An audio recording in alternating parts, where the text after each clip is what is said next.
past life regression. We call it retrocognition or memory of your incarnated past time.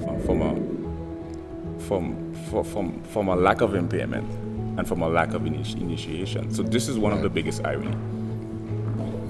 Convergence occurs. That's beside the point. The whole point here is to explore what exactly causes bipolar. From a non-linear perspective, telepathy is also a real actual phenomenon, but it's sort of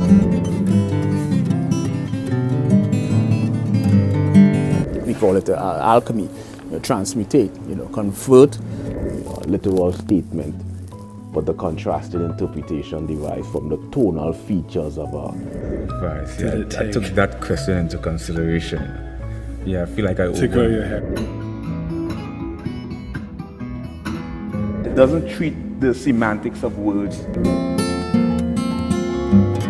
Sound, what is amplitude, frequency, velocity, why do we hear octave? But that's just from a physics perspective.